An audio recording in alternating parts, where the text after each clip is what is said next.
Hey guys, Trey here with AmericanTrucks.com, and today we're checking out the Freedom Off-Road 3-inch front quick lift struts designed for the 2007 to 2018 GMC Sierra 1500s, but not including the Denali. These are ideal for Sierra owners looking to lift or level the front end, improve ground clearance, and accommodate larger tires.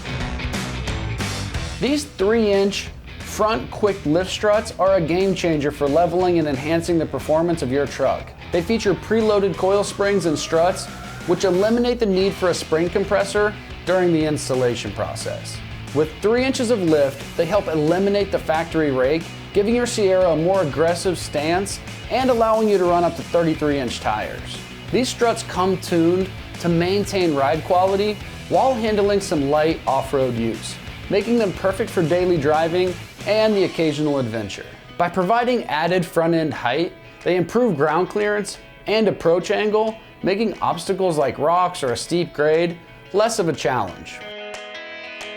These things are built for durability.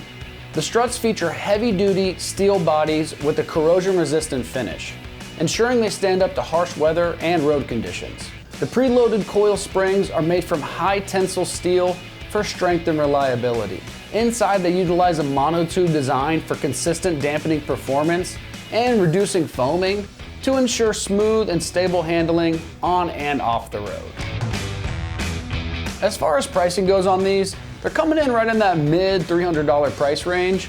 So for a quick and effective way to level and lift your truck and improve its appearance and capability, this offers some great value. This install is going to be pretty involved. It earns a 3 out of 3 wrenches on our difficulty meter, but you should be able to get the job done in about 2 hours to finish up. The quick lift struts come pre-assembled, saving you time and effort compared to traditional strut replacements, but it is a pretty involved job anytime you're going to do a lift kit, so be prepared for that. You're going to need basic hand tools like a hammer, rubber mallet, ratchet and socket set with small extensions.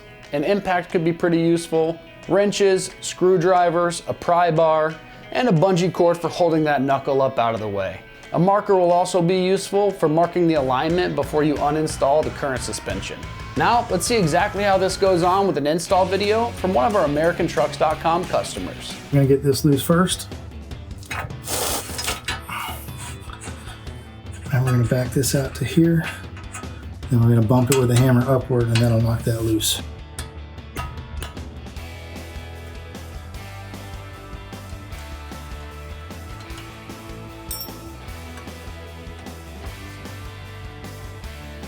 Get this out of the way.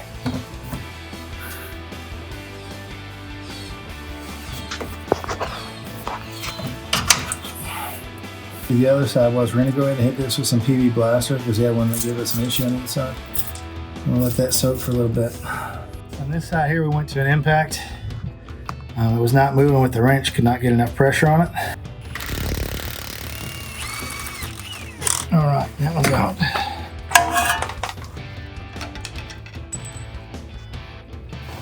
Out. There's that. Now we're gonna go top side with the 9/16 like we did before. 9/16 up here as well. Should be hand loose enough to get these off most of the way. We're gonna go from the top side with the extension like we did before. A lot easier with the ratchet on the top.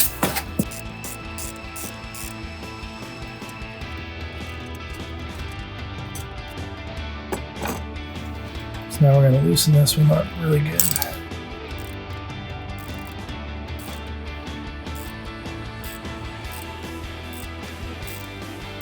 (9/16) top, 9/16 bottom. You may just have a 13 in some cases on yours because you're going to have a little slide bracket that goes over top. This is like a castle nut. And this one we have a 9/16 bolt and a 9/16 nut.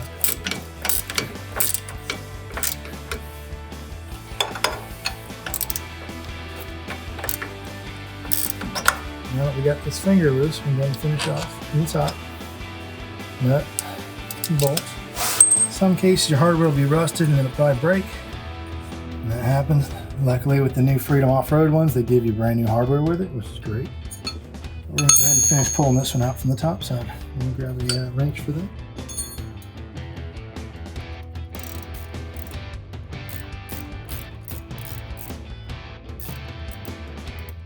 Alright. What we're going to do is we're going to pry the bottom side of the shock and we'll get everything out loose.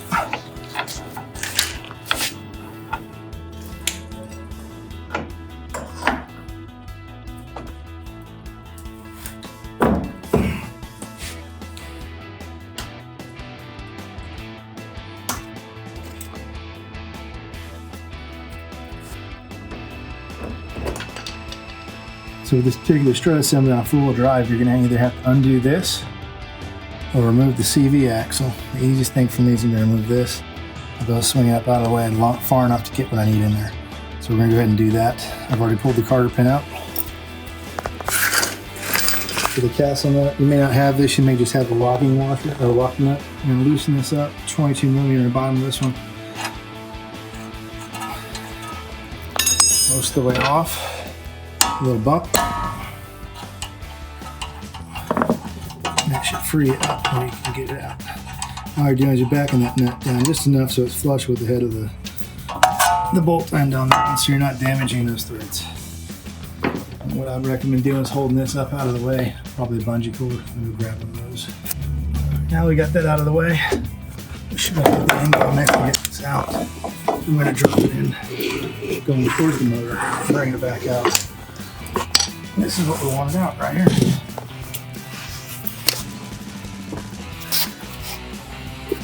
Now yours may not have this. This has a 3-inch cap to give you your lift. The new strut assembly is going to do that safely without having this mechanism on there, which is a much better way. It's going to give you better ride performance. So as you can see here, we've accomplished the same height and a better design that's going to hold up better and give you a much better ride quality. Look at the difference though, it's beautiful. All right, and we're going to go ahead and insert this the same way we pulled it out. Angle the base towards the motor, bring the head up, and then we'll go ahead and tighten down these bolts. We're going to undo these nuts.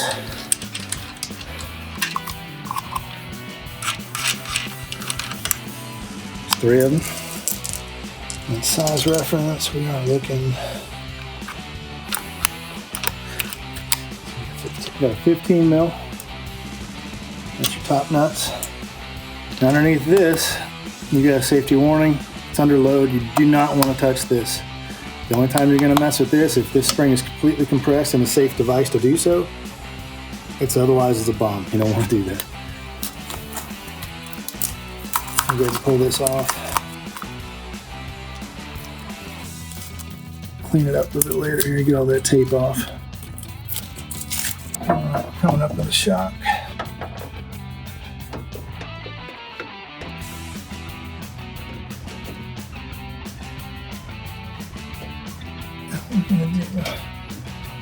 Let's get it close. You're going to grab a couple of these nuts to get it started to help hold it up so you can muscle it the rest of the way in. Otherwise, this gets pretty heavy pretty fast. We got a nut. We're going to start right here. Got it started. I'm going to hold that in. Grab one for the other side. This one here. If you got help, you can have somebody hold it from, try to put the nuts on from the top. Alright. Now what we're going to do is try to pry this up with a pry bar to get this up into the cradle.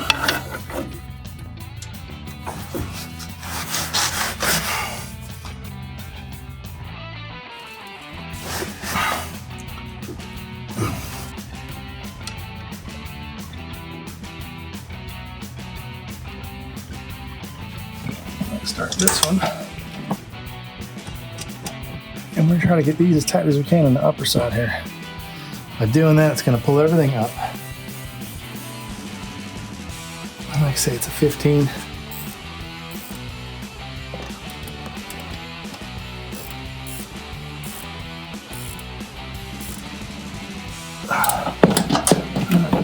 The back ones. run these down as far as you can by hand, make less work for you. I'm gonna go ahead and finish these from the top side just because we have more room. And the angle's not great underneath here. Longer extension and a 15 ratchet gets free up and out of the top here. Out of the way of everything, not gonna hit nothing. Get a full swing on that ratchet, let you get it in there a lot faster. You can do it with a little wrench, it's just gonna be a lot more time consuming to do so.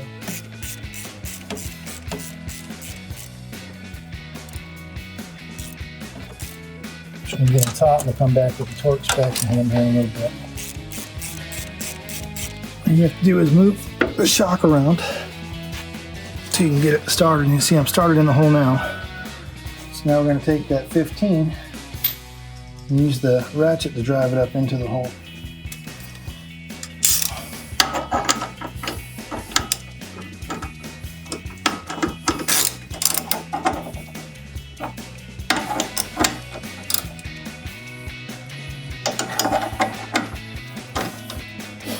All right, so what we've run into, these are the original bolts that come out of the shock, significantly shorter. If you didn't have a four-wheel drive, it wouldn't be an issue because the four-wheel drive and the axle coming through, this new bolt ends up being about a 1/2 inch too long. So what I've done is I've screwed this nut on to a 1/2 inch, and what I plan to do, it's in the vise, we're gonna lock it down.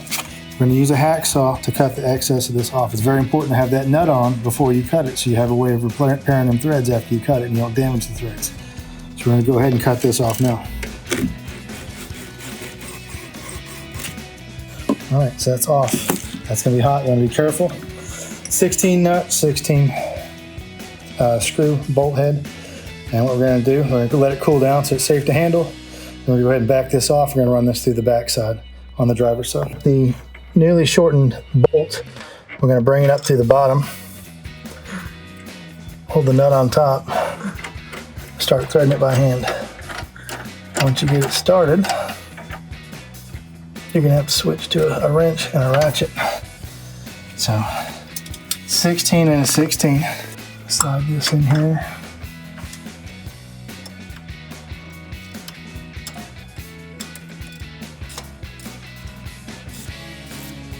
Now we have clearance with the drive shaft. We won't have any issues with that. After it starts getting taut, you can pull the wrench off or leave it either way. And it shouldn't move on you. Well, not tight enough, so it's moving still.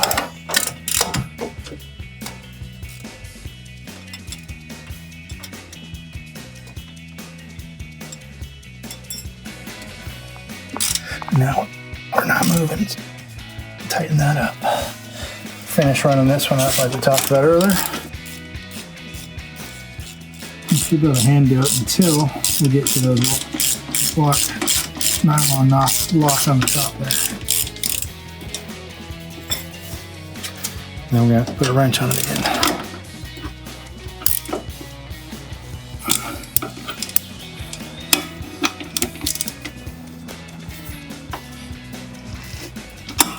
You can see how high that screw is. That would have definitely been an issue with the drive shaft had we not shortened it. We got the same amount of clearance it had from the factory now. You're roughly 3/8 of an inch above the nut. Plenty of threads grabbing. This will be fantastic. You shouldn't have any issues with it interfering with your drive shaft. Now we're going to go ahead and try to put this tie rod end back in place. That's going to go right there. Once you get that tightened up, we'll go over the torque specs of everything. And we'll torque these to desired torques we need for this particular apparatus. All right, so now we're gonna put this back on and get that nice and tight. 22 mil.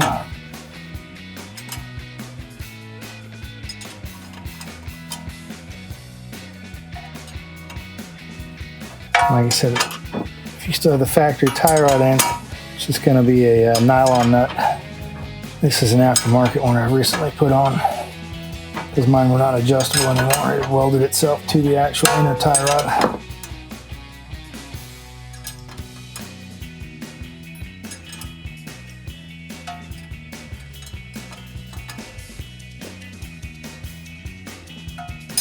Nice and tight. Make sure we got room for the castle nut to take the carter pin in.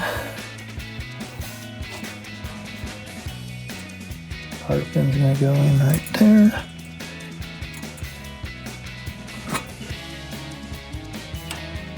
That's in. I'll bend it so it can stay in place, like such. Now let's get these torqued to spec. That'll conclude this side. We're gonna go around to the other side and we'll get the other side knocked out. All right, that's gonna wrap up our review and install of the Freedom Off-Road 3-inch front quick lift struts for the 2007 to 2018 Sierra 1500s, excluding the Denali. And for all things Sierra, keep it right here at AmericanTrucks.com.